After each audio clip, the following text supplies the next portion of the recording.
খুব সঠিকভাবে সঠিক সময়ে যদি আমরা ট্রিটমেন্ট করতে পারি তাহলে 80 থেকে 85% ক্ষেত্রেই ইনফার্টিলিটিতে আমরা সাকসেস হই, মানে বাচ্চা কনসিভ করা বা একটা বাচ্চার জন্ম দেওয়া সম্ভব হয়।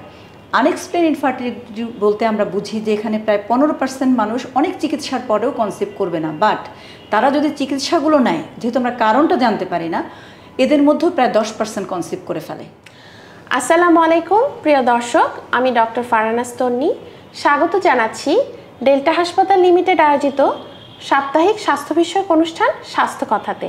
বন্ধ্যাত্ব বা ইনফার্টিলিটি হলো এমন একটি অবস্থা যেখানে স্বামী স্ত্রী দীর্ঘ সময় একসাথে থাকার পরও গর্ভধারণে ব্যর্থ হন। এটি শুধু নারীদের কারণে নয়, পুরুষদের কারণেও হতে পারে। আজ আমরা জানব বন্ধ্যাত্ব বা ইনফার্টিলিটির বিভিন্ন বিষয়গুলো নিয়ে। এ রোগ অনেক সময় দম্পতির মাঝে হতাশার কারণ এবং সামাজিক বিশৃঙ্খলা এবং পারিবারিক কলহের কারণও হতে পারে। আর আজ এই বিষয়গুলো নিয়ে আলোচনা করতে আমাদের সাথে উপস্থিত আছেন খ্যাতনামা গাইনোকোলজি অ্যান্ড অবস্টেটিক্স বিশেষজ্ঞ ও সার্জন অধ্যাপক ডক্টর সুফিয়া বেগম শম্পী। তিনি গাইনোকোলজি অ্যান্ড অবস্টেটিক্স বিভাগ, ডেল্টা মেডিকেল কলেজ এবং হাসপাতাল মিরপুর 1-এ কর্মরত আছেন। স্বাস্থ্য কথা অনুষ্ঠানে আপনাকে স্বাগত। ম্যাডাম কেমন আছেন? আলহামদুলিল্লাহ, আমি ভালো আছি। তুমি কেমন আছো? আমি ভালো আছি আলহামদুলিল্লাহ। ম্যাডাম, প্রথমেই আপনার কাছে জানতে চাইব ইনফার্টিলিটি অথবা বন্ধ্যাত্ব বলতে আমরা কি বুঝি, আমাদেরকে যদি একটু সহজ করে বুঝিয়ে বলতেন। আসলে সহজ ভাষায় বন্ধ্যাত্ব, যেটাকে আমরা এখন বলি সাবফার্টিলিটি, আগে ইনফার্টিলিটি বলা হতো, এটা বলতে বোঝায় যখন স্বামী এবং স্ত্রী একই সাথে পাশাপাশি আনপ্রোটেক্টেড কয়টাস 1 বছরের বেশি থাকার পরেও তারা কনসিভ করতে ব্যাহত হন। সাধারণত কনসেপশন প্রাইমারি এবং সেকেন্ডারি দুইভাবে আমরা টাইটেল করি। যদি কেউ কোনোভাবেই কখনোই কনসিভ করেননি, সেটাকে আমরা বলবো যে প্রাইমারি সাবফার্টিলিটি। আর সেকেন্ডারি সাবফার্টিলিটি বলতে বোঝায় যে কখনও তার কনসিভ হয়েছে বা তার বাচ্চা আছে, এখন সে আবার বাচ্চা নিতে গিয়ে ব্যাহত হচ্ছেন কনসিভ করতে। ধন্যবাদ আপনাকে আমাদেরকে সহজ করে বুঝিয়ে বলার জন্য। এরপর যে বিষয়টি চলে আসে তা হচ্ছে বন্ধ্যাত্বের কারণগুলো কি কি হতে পারে। বন্ধ্যাত্বের কারণ, যেহেতু একটা বাচ্চা জন্মানোর ক্ষেত্রে বাবা এবং মা দুজনেরই ভূমিকা থাকে, তাই দুজনেরই যে কোনো ত্রুটির কারণে বাচ্চা না হতে পারে। আমি যদি প্রথমে মেয়েদের কারণগুলো সম্পর্কে বলি, তাহলে বলতে হয় যে অ্যানওভুলেশন, মেয়েদের ক্ষেত্রে বলা হয় যে যদি মেয়েদের ডিম্বাশয়ে কোনো ত্রুটি থাকে, সেখান থেকে ডিম পর্যাপ্ত পরিমাণে তৈরি হচ্ছে না, বা ডিমগুলো তৈরি হলে সেটা ম্যাচুরেশন হচ্ছে না, বা সেটা ডিম্বাশয় থেকে বের হতে পারছে না, এই ত্রুটিগুলো যদি কারো ডিম্বাশয়ে থাকে তাহলে তার কনসিভ হতে দেরি হবে কিংবা হতে চাইবে না। দ্বিতীয় কারণ আমরা বলতে পারি জরায়ু বা ইউট্রাসের কোনো কারণ যদি থাকে। ইউট্রাসে যেমন ইউট্রাসে কোনো টিউমার থাকলে, এমন কোনো বড় টিউমার যেটার জন্য বাচ্চা সেখানে বড় হতে পারছে না অথবা বাচ্চা সেখানে ঢুকতেই পারছে না। আরও হতে পারে যে জরায়ুর কোনো গঠনগত ত্রুটির জন্য জন্মগতভাবেই তার জরায়ু ইউনিকর্নিয়েট, বাইকর্নিয়েট, সেপ্টেট এ ধরনের ত্রুটি থাকতে পারে। অনেক সময় জরায়ুর মুখ প্রাথমিকভাবে জন্মগতভাবেই বন্ধ থাকতে পারে অথবা পরবর্তীতে কোনো কারণে বন্ধ হয়ে যেতে পারে। এছাড়াও আছে টিউবাল ফ্যাক্টর, জরায়ু নালীর কিছু কারণ, সেটা ইনফেকশনের কারণে পরবর্তীতে বন্ধ হয়ে যেতে পারে বা এটা জন্মগতভাবে বন্ধ থাকতে পারে।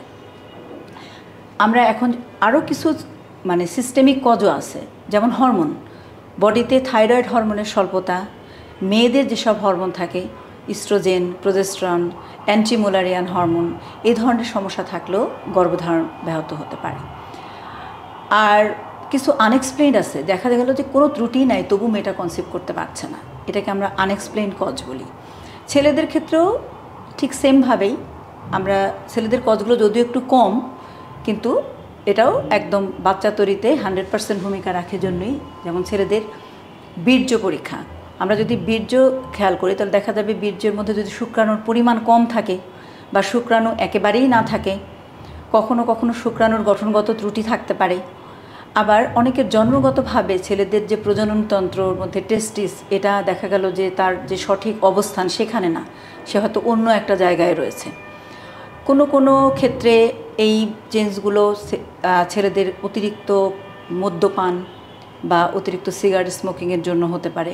এবং ছেলেদের ক্ষেত্রেও দেখা যায় যে কিছু কিছু আনএক্সপ্লেইন কজ থাকে, দেখা যায় সব কিছুই ঠিক আছে, সিমেনের পরিমাণ, গঠনগত কোনো সমস্যা নেই, কোনো হরমোনাল ত্রুটি নেই, তবুও কনসিভ হচ্ছে না। এটা থেকেও আমরা তখন এটাকে আনএক্সপ্লেইন ইনফার্টিলিটি বলি।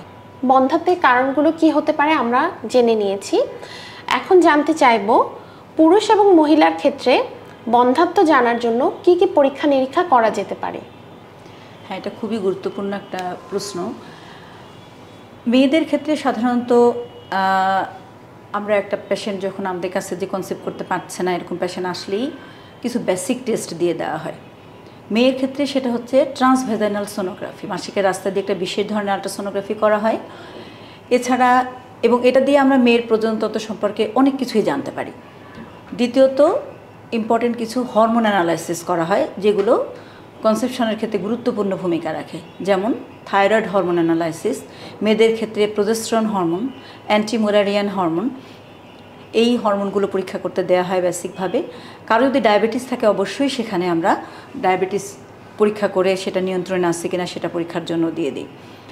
আরও কিছু টেস্ট করা হয় যেগুলো দেখা যায় যে প্রাথমিকভাবে এগুলোতে যদি কোনো সমস্যা পাওয়া না যায়, সেক্ষেত্রে আমরা আরেকটু ইনভেসিভ টেস্টের দিকে যাই। মেয়েদের ক্ষেত্রে যেটা হচ্ছে জন্মগতভাবে কারো জ্বরের মুখ খোলা রয়েছে কিনা সেটাকে দেখার জন্য আমরা সার্ভাইকেল ইনকম্পিটেন্স টেস্ট, আবার আরও একটু যদি ভেতরে যাই স্যালাইন ইনফিউশন সোনোগ্রাফি, কোথাও কোনো টিউমার যেটা আল্ট্রাসোনোগ্রাফির মাধ্যমে আমরা ধরতে পারছি না, এই ধরনের কিছু টিউমার হলে আমরা স্যালাইন ইনফিউশন সোনোগ্রাফি, আবার জরায়ু নালী বন্ধ হয়ে আছে কিনা সেটা জানার জন্য হিস্টেরোসালফিঙ্গোগ্রাফি। সর্বোপরি এখন খুব আধুনিক একটা টেস্ট করা হয় ল্যাপারোস্কোপির মাধ্যমে, টিউবাল ইনসাফলেশন টেস্ট। এই টেস্টগুলো আমরা জরায়ু নালী খোলা কিনা সেটার জন্য জানতে পারি। আর ছেলেদের ক্ষেত্রে টেস্ট খুব বেশি কিছু দেওয়ার থাকে না। আমরা যদি আগে থেকেই কোনোভাবে জানতে পারি যে তার টেস্টিস বা যেখান থেকে শুক্রাণু তৈরি হয়, এই অর্গানটা তার সাধারণত ছোটোবেলায় এইটা ধরা পড়ে, যার জন্য যদি আমরা এটা আগে থেকেই জানতে পারি তাহলে আমরা একটা আল্ট্রাসোনোগ্রাফি করে জানি যে এটার অবস্থানটা কোথায়। আর প্রাথমিক হিসাবে সবার আগে সিমেন অ্যানালাইসিস করতে দেওয়া হয়, বীর্য পরীক্ষা, তার বীর্যের পরিমাণ সঠিক আছে কিনা, বীর্যটার আকার আকৃতি ঠিক আছে কিনা, তারপরে এটা চলনে সক্ষম কিনা। অনেক সময় দেখা যায় যে বীর্যের শুক্রাণুর পরিমাণ ঠিক আছে, তার গঠনগত কোনো ত্রুটি নেই, বাট কনসিভ হচ্ছে না, দেখা যায় যে শুক্রাণুটা চলাফেরাই করতে পারে না। তো এটার জন্য আমরা এই বীর্য পরীক্ষা করে থাকি। ছেলেদের ক্ষেত্রেও অনেক হরমোনই কনসেপশানে পার্ট নেয়, যেমন তাদের ক্ষেত্রেও থাইরয়েড হরমোন, টেস্টোস্টেরন লেভেল, এগুলো দেখা হয়। আর আমরা যে আল্ট্রাসোনোগ্রাফি আমরা হোল অ্যাবডোমেন করে দেখতে পারি যে তার ওই যে বললাম যে টেস্টিস কোথাও যদি সঠিক জায়গায় না থেকে অন্য কোথাও থাকে, তাহলে এটা আমরা আল্ট্রাসোনোগ্রাফির মাধ্যমে বুঝতে পারি। এই বেসিক টেস্টগুলো প্রাথমিকভাবে করা হয়। পরবর্তীতে যদি এসবের মাধ্যমেও না হয়, তখন কিছু ইনভেসিভ মেথডে যাওয়া হয়। মেয়েদের ক্ষেত্রে যেমন ল্যাপারোস্কোপি করে আমরা দেখি যে ওভুলেশন হচ্ছে কি না সরাসরি, সেটা ওভাম একদম আমরা ডিম্বাশয়কে তখন চোখে দেখে সেটা বুঝতে পারি। তারপরে জরায়ু নালী আমরা তো এতক্ষণ যে টেস্টগুলো করলাম সেগুলো নন ইনভেসিভ মেথডে, বাহির থেকে পেট না কেটে বা পেটের ভিতরে না ঢুকে ল্যাপারোস্কোপি করে আমরা তখন সেগুলো সরাসরি এই টেস্টগুলো করতে পারি। আমরা এতক্ষণ যে পরীক্ষা নিরীক্ষাগুলোর কথা শুনলাম সেগুলো অনেক ক্ষেত্রেই ব্যয়বহুল হয়ে থাকে। এজন্য অনেক ক্ষেত্রেই প্রশ্ন আসে, এই পরীক্ষাগুলো বিয়ের কতদিন পরে বা বন্ধ্যাত্ব কখন আমরা বুঝবো যে এই পরীক্ষাগুলো আমাদের করা প্রয়োজন? সাধারণত আমরা যেভাবে ডিফাইন করলাম সাবফার্টিলিটিকে, যে 1 বছর হাজব্যান্ড ওয়াইফ পাশাপাশি একসঙ্গে থাকার পরেও 1 বছর যখন তারা কনসেপ্ট করতে পারবেন না, সাধারণত এটার পরেই আমরা টেস্টগুলোতে যাই। একটা মেয়ের ক্ষেত্রে সেটা আমরা 6 মাস পরেও দিতে পারি, যেহেতু পাশাপাশি 6 মাসের পরেই আমরা এটাকে বন্ধ্যাত্ব যে তার কোনো কারণ থাকতে পারে, যেহেতু কনসিভ হচ্ছে না, 6 মাস পরে মেয়েদের ক্ষেত্রে টেস্টগুলো করা হয়। কিন্তু ছেলেদের টেস্টগুলো সাধারণত 1 বছর ভালোভাবে চেষ্টা করার পরেও যদি না হয় তখন করতে দেওয়া হয়। আমরা উপরের পরীক্ষাগুলোর মাধ্যমে জেনে নিতে পারবো বন্ধ্যাত্বের কারণ কি হতে পারে। এর পরবর্তীতে পুরুষ অথবা মহিলার ক্ষেত্রে আমরা কি ধরনের চিকিৎসায় যাব? পাশাপাশি একসঙ্গে থাকার পরেও কেউ যদি কনসিভ 6 মাস বা 1 বছরের মধ্যে করতে না পারে, তাহলে আমরা প্রাথমিক যে প্রাইমারি ট্রিটমেন্টগুলো সাপোর্ট সেগুলো দেওয়া শুরু করি। একটা মেয়ের ক্ষেত্রে আসলে আমি কজে যখন বলেছি যে anovulation is the main cause, মানে যার ডিম তৈরি হয় না সঠিকভাবে, বা ডিমটা ম্যাচুরেশন হয় না, বা ডিমটা বের হয়ে আসতে পারে না ডিম্বাশয় থেকে। তো এই কারণগুলো প্রতিকারের জন্য আমরা ওভুলেশন ইন্ডাকশন, মানে আর্টিফিশিয়ালি তার ওভুলেশন করানোর জন্য কিছু হরমোনাল এবং কিছু নন হরমোনাল ট্রিটমেন্ট দিয়ে থাকি। এটা সাধারণত মেডিসিনের মাধ্যমেই আমরা দেই। যেমন ওভুলেশন ইন্ডাকশন প্রাথমিকভাবে পছন্দ করা হয় ক্লোমিফেন সাইট্রেট নামক ওষুধগুলো। এর পাশাপাশি অ্যারোমেটেস ইনহিবিটর কিছু ওষুধ, যেগুলো লেট্রোজোল নামে পরিচিত, সবাই এটা খুব মানে রিনাউন একটা ড্রাগ, সবাই এটা আমরা গাইনোকোলজিস্টরা দিতে পছন্দ করি ওভুলেশন, যেটার সাকসেস রেটটাও ভালো। এছাড়া কিছু হরমোনাল ত্রুটির জন্য যেহেতু ইনফার্টিলিটি হয়, তো আমরা এই ক্ষেত্রে প্রোজেস্টেরন হরমোন, তারপরে অ্যান্টিমুলারিয়ান হরমোন এবং human chorionic gonadotropin hormone, follicle stimulating hormone, এই ধরনের কিছু হরমোন ইউজ করা হয় প্রাথমিক চিকিৎসার ক্ষেত্রে। আমরা যে প্রাথমিক চিকিৎসাগুলোর কথা জানলাম, এক্ষেত্রে কি কোনো পার্শ্ব প্রতিক্রিয়া হতে পারে? হ্যাঁ, মেয়েদের যে নন হরমোনাল যে ট্রিটমেন্টগুলো আমরা দিই, সেই ক্ষেত্রে একটু মাথা ব্যথার কথা, পেট ব্যথার কথা পেশেন্ট বলে।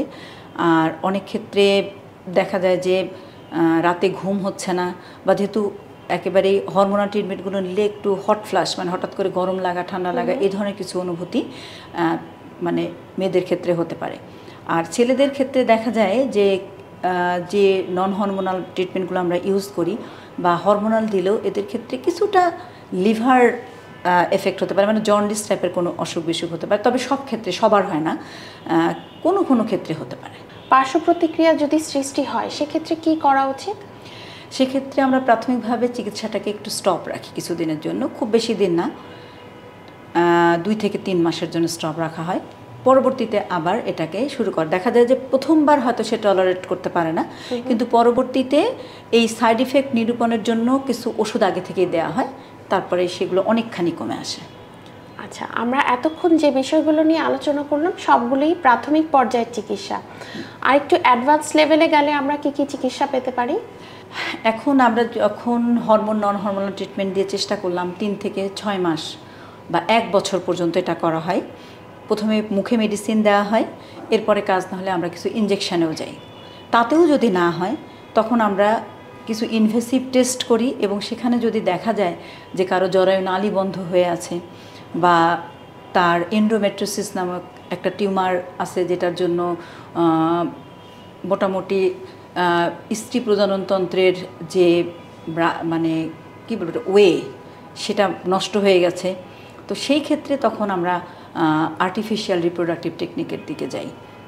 ছেলেদের ক্ষেত্রেও যদি দেখা যায় যে বীর্যের কাউন্ট কোনোভাবেই বাড়ছে না, বা তার অ্যাজোস্পার্মিয়া আছে, বা কোথাও নন অবস্ট্রাকটিভ, আসলে বীর্য যে একটা পাথয়ে রয়েছে আসার, সেখানে কোথাও আবার অবস্ট্রাকশন থাকলেও আমরা দেখব যে বীর্যের মধ্যে কোনো শুক্রাণু আসছে না, তখন দেখা যাবে যে ওই অবস্ট্রাকশনটা যদি অপারেশনের মাধ্যমে আমরা ছাড়াই দিই, তাহলে সেটা আবার পাথয়টা ঠিক হয়ে আসবে।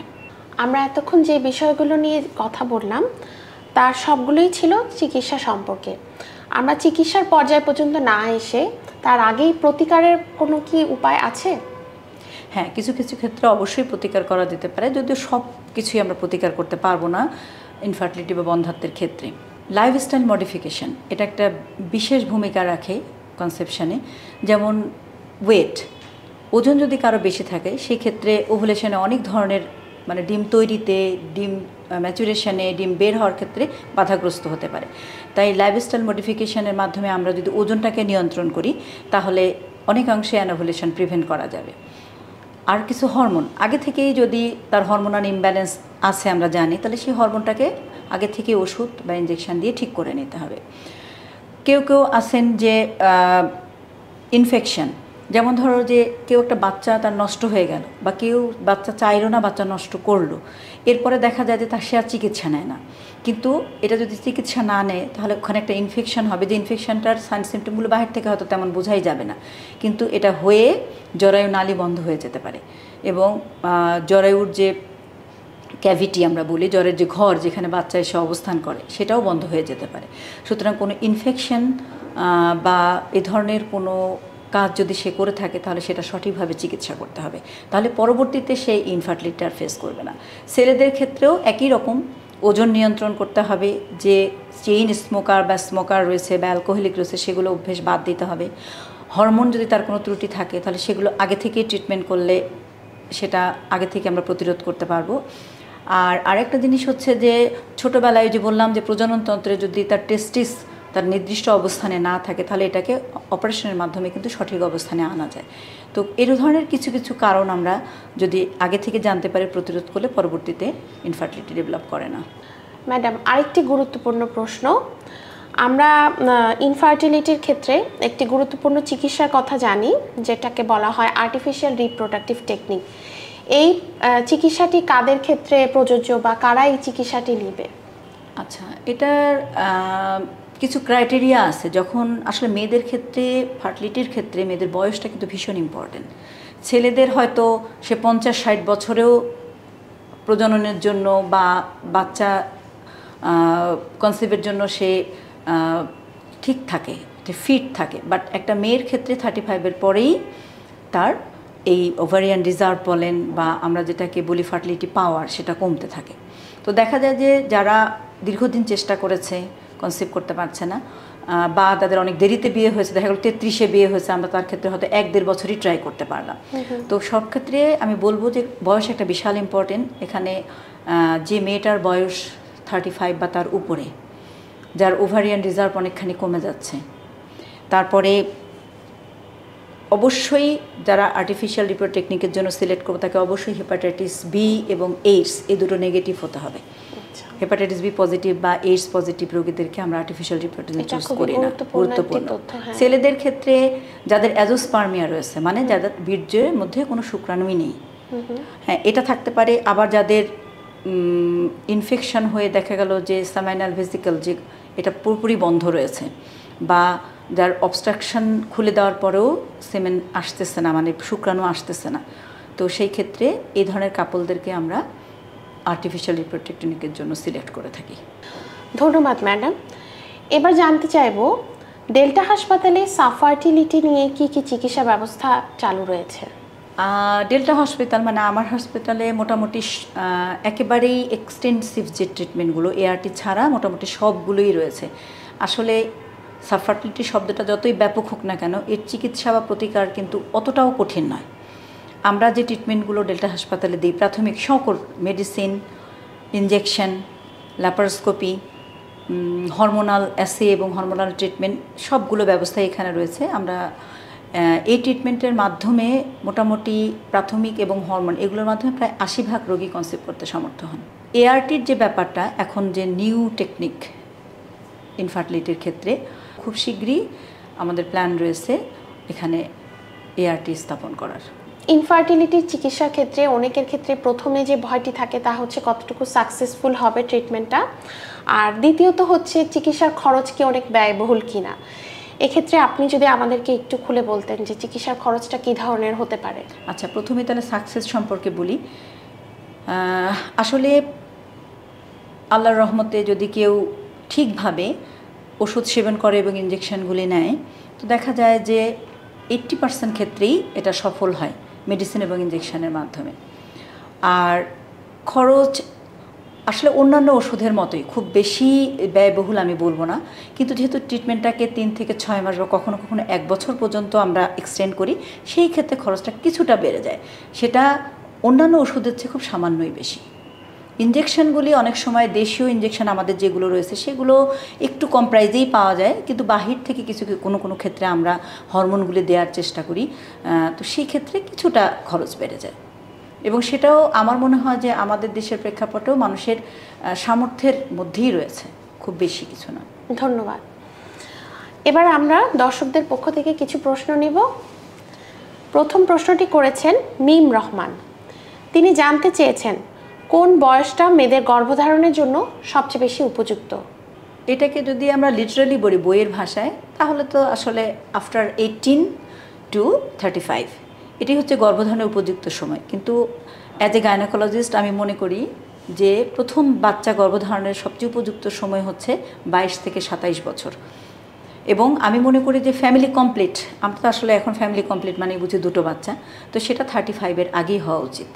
কারণ আফটার 35 ওভারিয়ান রিজার্ভ কমতে থাকে, তো সেই ক্ষেত্রে দেখা যায় একটা ইনফার্টিলিটি ডেভেলপ করার চান্স থেকে যায়। তাই যতটুকুন সম্ভব আমি মনে করি 35 বছরের আগেই ফ্যামিলি কমপ্লিট করে ফেলা উচিত। ধন্যবাদ ম্যাডাম। দ্বিতীয় প্রশ্নটি করেছেন সোনিয়া আক্তার। তিনি জানতে চেয়েছেন মাসিক অনিয়মিত হলে কি বন্ধ্যাত্ব হওয়ার ঝুঁকি থাকে কিনা। মাসিক অনিয়মিত হলেই যে বন্ধ্যাত্ব হওয়ার ঝুঁকি থাকবে তা নয়। মাসিক অনিয়মিতর মাধ্যমে একটা জিনিস ইঙ্গিত করে যে তার ওভুলেশন হয়তো হচ্ছে না, মানে ডিম ফুটে বের হচ্ছে না। তো দেখা যায় যে ওই যে আমরা বললাম পাশাপাশি হাজব্যান্ড ওয়াইফ অনেকদিন থাকলে দেখা যাবে যে কখনো না কখনো ওভুলেশন হয়েই যায় এবং সেটা কনসিভও হয়ে যায়। মাসিক অনিয়মিত মানেই এটা বন্ধ্যাত্ব তা নয়, মাসিক অনিয়মিত থাকলেও কনসিভ হয়ে যেতে পারে, কোনো সমস্যা নেই তাতে। তবে মাসিক অনিয়মিত যেহেতু কিছু রোগের উপসর্গ, তাই আমি মনে করি মাসিক অনিয়মিত হলে অবশ্যই সেটাকে চিকিৎসা নিতে হবে, কারণ এটা বন্ধ্যাত্বের ছোট হলেও একটা কারণ। ধন্যবাদ। তৃতীয় প্রশ্ন করেছেন মারুফা আক্তার। তিনি জানতে চেয়েছেন থাইরয়েডের কারণে বন্ধ্যাত্ব হতে পারে কিনা। হ্যাঁ, থাইরয়েডের কারণে অবশ্যই বন্ধ্যাত্ব হতে পারে, সেটা ছেলে এবং মেয়ে উভয়ের কারণেই হতে পারে। আমরা জানি যে থাইরয়েড হরমোন আমাদের পুরো বডির মেটাবলিজমকে নিয়ন্ত্রণ করে, তাই সেক্স হরমোনের মেটাবলিজম বা আমাদের যে স্ত্রী বা পুরুষ প্রজননতন্ত্রের মেটাবলিজমেও এটা হেল্প করবে। তাই থাইরয়েড কোনো সমস্যা থাকলে অবশ্যই সেটা আগেই ট্রিটমেন্ট করে তার চিকিৎসা নিতে হবে। আজকের আলোচনার আমরা একদম শেষ পর্যায়ে চলে এসেছি। এই পর্যায়ে আমরা জানতে চাইব সাধারণ দর্শকদের উদ্দেশ্যে আপনি কিছু পরামর্শ দিতে চান কিনা। ধন্যবাদ। আচ্ছা, আমি অবশ্যই কিছু পরামর্শ দিতে চাই। অ্যাজ এ গাইনোকোলজিস্ট আমি এটা বলবো যে আমি জানি একজন দম্পতি যখন 1 বছর 6 মাস চেষ্টা করার পরে কনসিভ করতে পারে না, তারা মানসিকভাবে এমনিতেই একটু দুর্বল থাকে। কিন্তু আমাদের দেশের প্রেক্ষাপটে আমি দেখেছি যে সামাজিকভাবে তাদেরকে অনেক হেয় প্রতিপন্ন করা হয়, কেন তোমরা বাচ্চা নিচ্ছ না, তোমাদের কেন বাচ্চা হচ্ছে না। তো দেখা যায়, আমি মনে করি যে আসলে সবার ফার্টিলিটি পাওয়ার তো এক নয়, কারো একটু সময় লাগতেই পারে।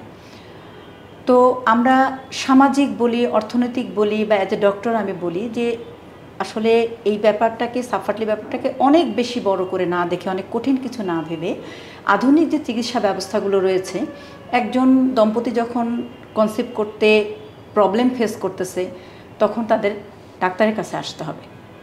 ডাক্তারের কাছে আসলে এখন অনেক ধরনের ইনফার্টিলিটি ট্রিটমেন্ট এসেছে, এগুলো নিতে হবে। এবং আমি সবার উদ্দেশ্যে এটা বলতে চাই যে খুব সঠিকভাবে সঠিক সময়ে যদি আমরা ট্রিটমেন্ট করতে পারি তাহলে 80 থেকে 85% ক্ষেত্রেই ইনফার্টিলিটিতে আমরা সাকসেস হই, মানে বাচ্চা কনসিভ করা বা একটা বাচ্চা জন্ম দেওয়া সম্ভব হয়।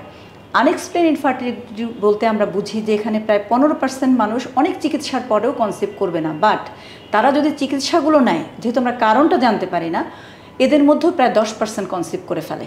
তাহলে টোটাল দাঁড়ালো গিয়ে 95%। অনলি 5% ক্ষেত্রে আসলে কনসেপ্ট হয় না।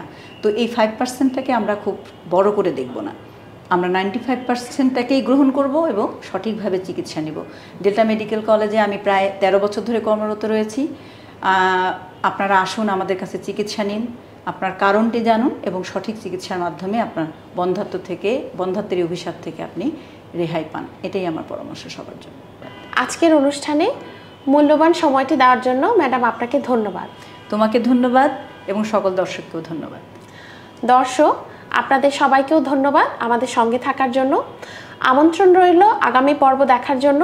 আগামী পর্বে আমরা হাজির হব আবারও এমন একটি স্বাস্থ্য সমস্যা নিয়ে। সে পর্যন্ত সুস্থ থাকুন, সচেতন থাকুন। আল্লাহ হাফেজ।